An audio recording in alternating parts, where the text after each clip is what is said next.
I never thought I'd be the person to expose my own mother's affair, but when I did, my entire family made me the villain instead of holding her accountable. I'm 27 years old, and this is the story of how telling the truth about my mother's betrayal cost me everything, and why I'd do it all over again. Growing up, my family looked perfect from the outside.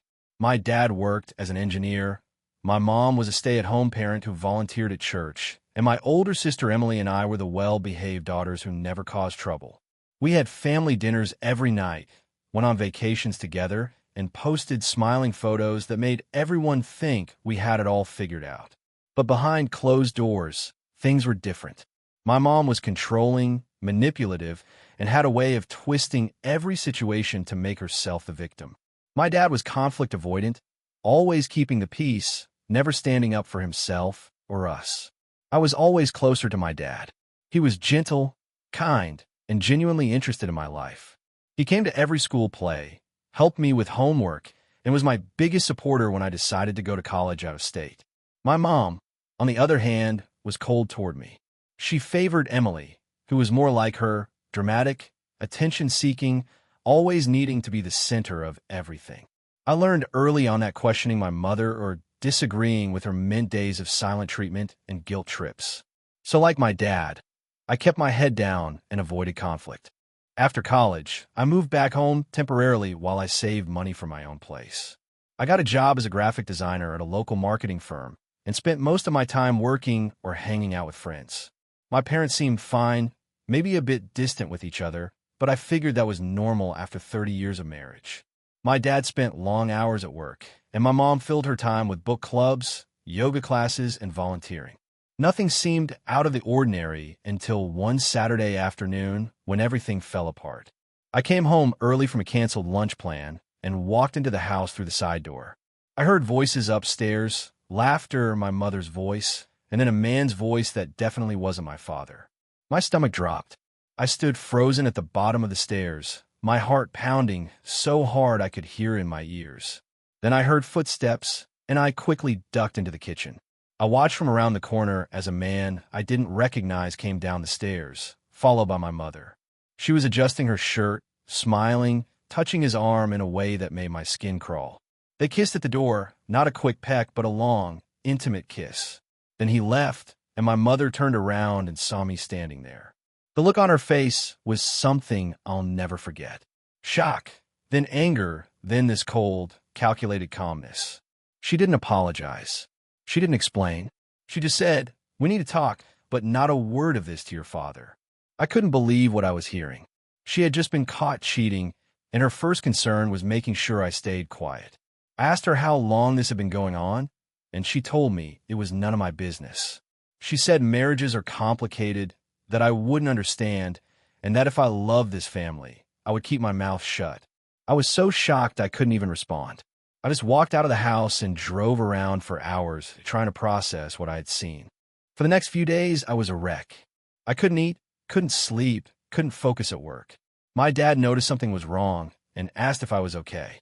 I lied and said I was just stressed about work.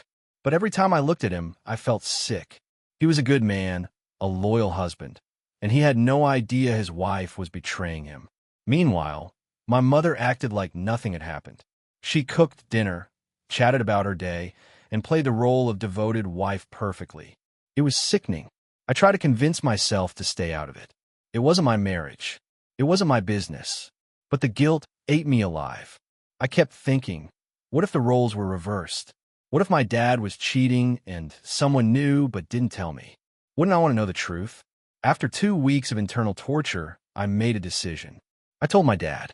I asked him to meet me for coffee one morning before work, and I told him everything. What I saw, what my mother said, all of it. His reaction broke my heart. He didn't get angry or yell.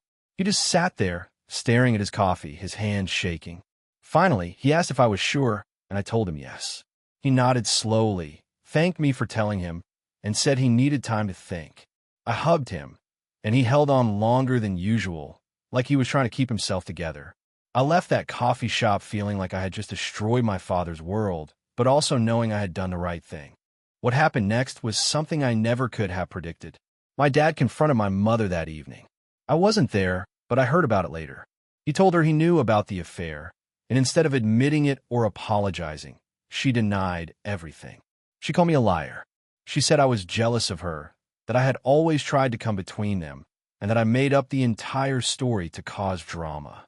My dad didn't believe her at first, but my mother is a master manipulator. She cried. She played the victim. She spun a story so convincing that my dad started to doubt what I told him. The next day, my mother called me into the living room. Both my parents were there, and the look on my dad's face told me everything I needed to know. He believed her. My mother sat there with tears in her eyes and asked me why I would make up such a horrible lie. I was stunned. I told them I didn't make anything up, that I saw her with another man, that they kissed right in front of me.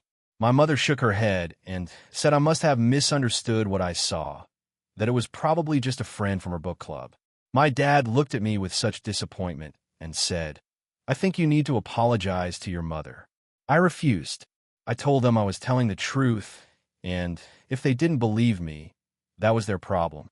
My mother started sobbing, saying I was tearing the family apart, and my dad asked me to leave the room. But the story doesn't end there, because my mother didn't just want to silence me. She wanted to destroy me. Within days, she had called my sister Emily and told her a twisted version of events. She said I had accused her of cheating because I was jealous of her relationship with Dad, that I had always been jealous of their family, and that I was trying to break them up. Emily, who always took my mother's side, believed her immediately. She called me furious, told me I was a horrible person, and said she never wanted to speak to me again. Then my mother went further. She called my aunts, my uncles, my cousins, and told them the same story. She painted me as a troubled, jealous daughter who was trying to destroy her parents' marriage with lies.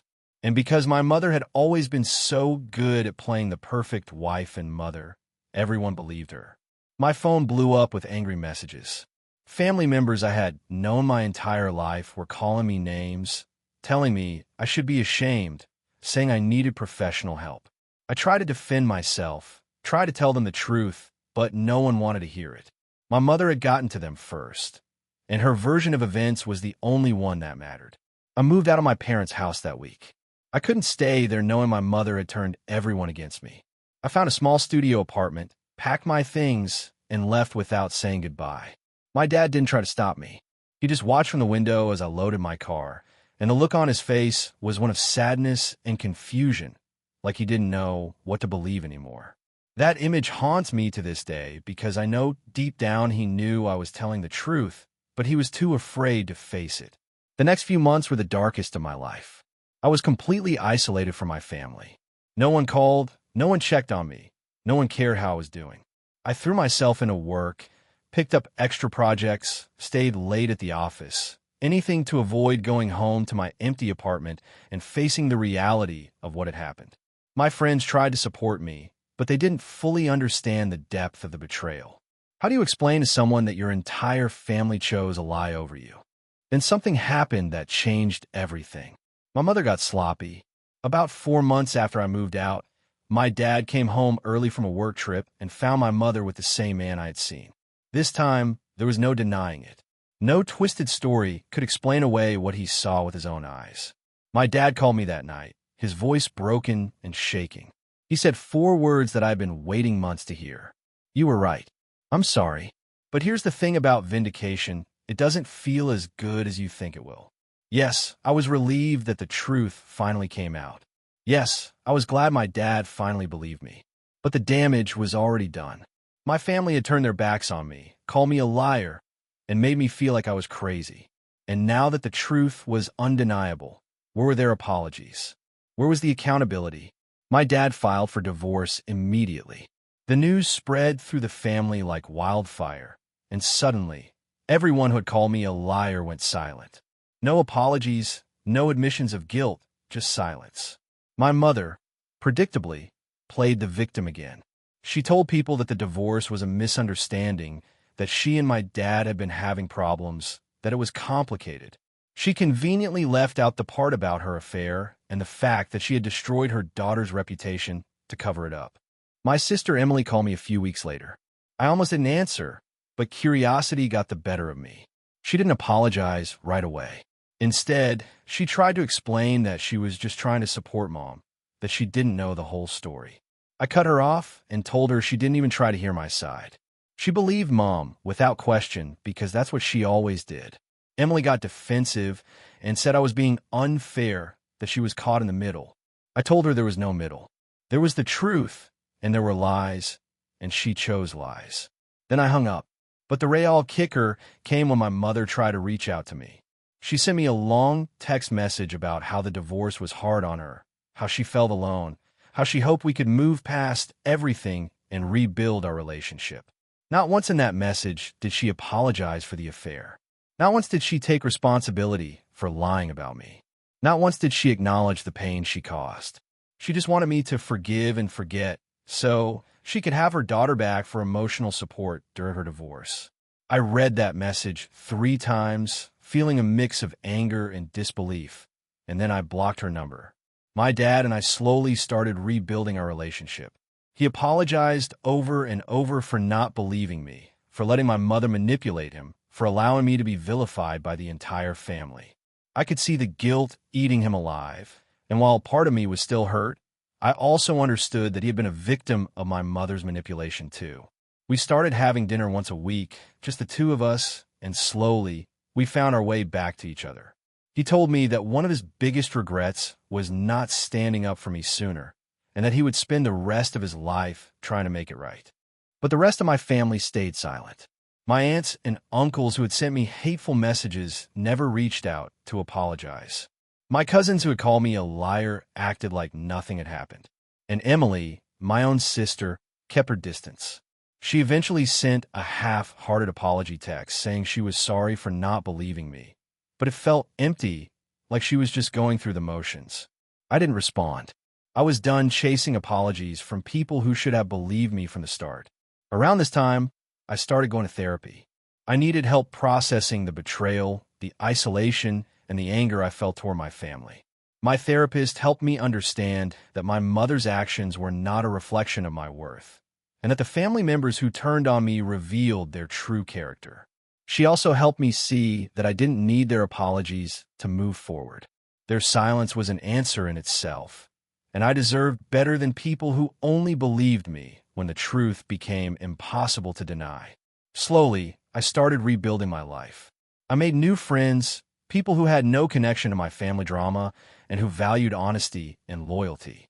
I got a promotion at work, which came with a significant raise. I moved into a nicer apartment, adopted a cat, and started doing things that made me happy. Painting, hiking, traveling, all the things I put on hold while I was consumed with family drama. And for the first time in a long time, I felt peace. My mother's life, on the other hand, spiraled. The man she had the affair with wanted nothing to do with her once the divorce became public. Her friends from church distanced themselves after the truth came out. She tried to maintain her perfect image, posting happy photos on social media, but the comments were few and far between.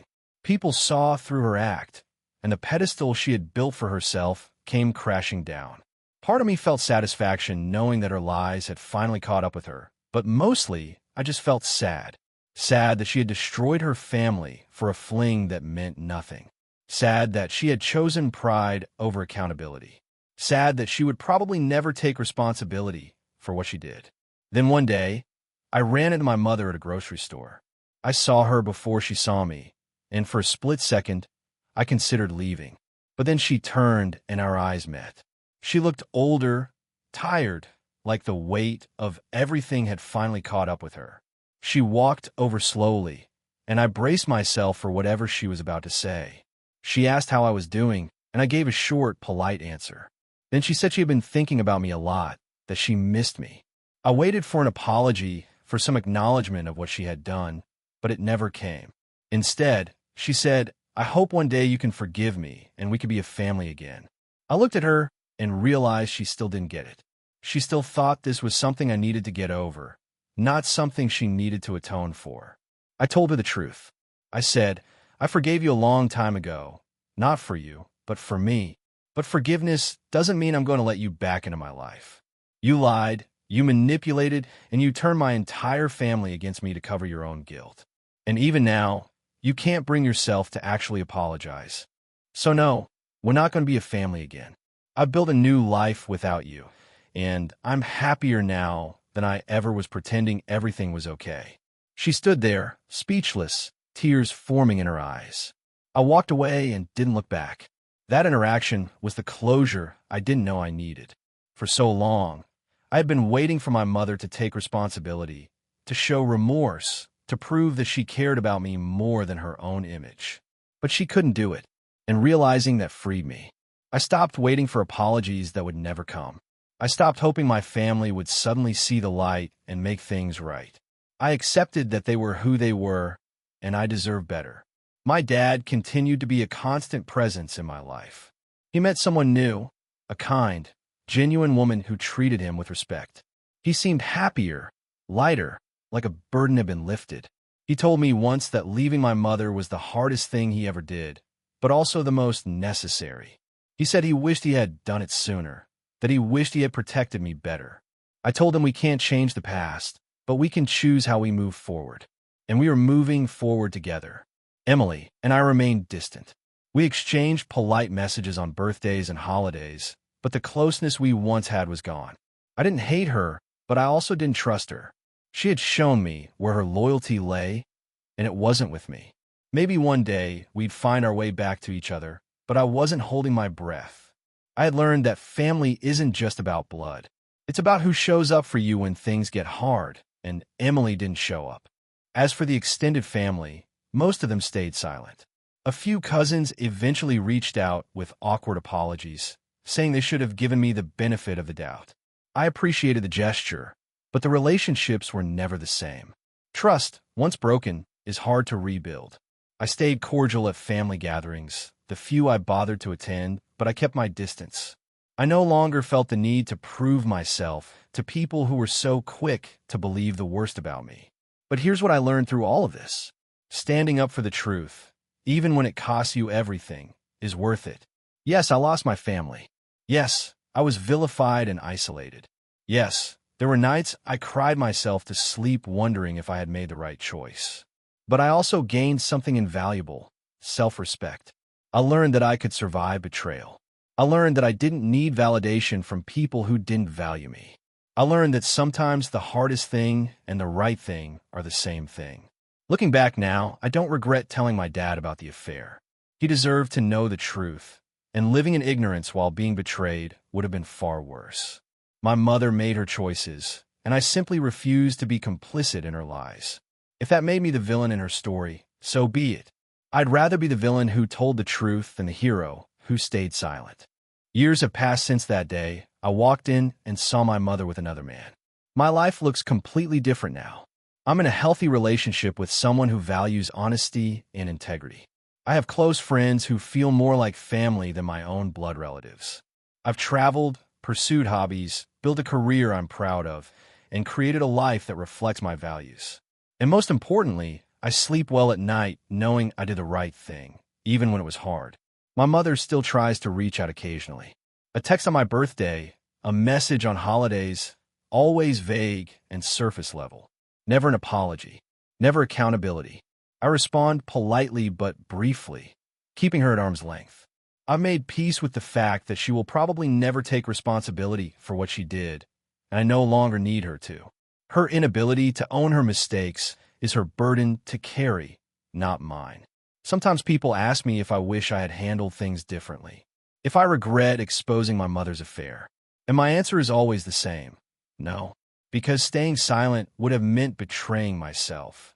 And I've learned that betraying yourself is far worse than being betrayed by others. I chose truth over comfort, integrity over family approval, and my own peace over fake harmony. And that choice, as painful as it was, set me free. The irony is that my mother spent so much time and energy trying to maintain a perfect image, and in the end, her lies destroyed that image far more than the truth ever could have. If she had just been honest from the start, if she had owned her mistakes and taken responsibility, things could have been different. But she chose deception, and deception always has a price. Today, I'm proud of who I've become. I'm proud that I stood up for what was right, even when everyone around me was telling me I was wrong. I'm proud that I didn't back down or apologize for telling the truth. I'm proud that I built a life on my own terms, surrounded by people who genuinely love and support me. And I'm proud that when faced with the choice between honesty and loyalty to a lie, I chose honesty every single time. Because at the end of the day, the truth doesn't need defending. It stands on its own. And people who value appearances over authenticity will always crumble under the weight of their own deception. I just refused to crumble with them. I chose to stand tall, speak my truth, and walk away from anyone who couldn't handle it. And that choice, difficult as it was, gave me something my mother's lies never could: freedom, peace, and a clear conscience. So yes, I exposed my mother's affair. And yes, my family made me the villain. But I sleep soundly every night knowing I did the right thing, and no amount of guilt tripping, manipulation, or family drama can take that away from me. The truth was worth losing them, because what I gained in return, my self-respect, my integrity, and my freedom was worth far more than their conditional love ever was.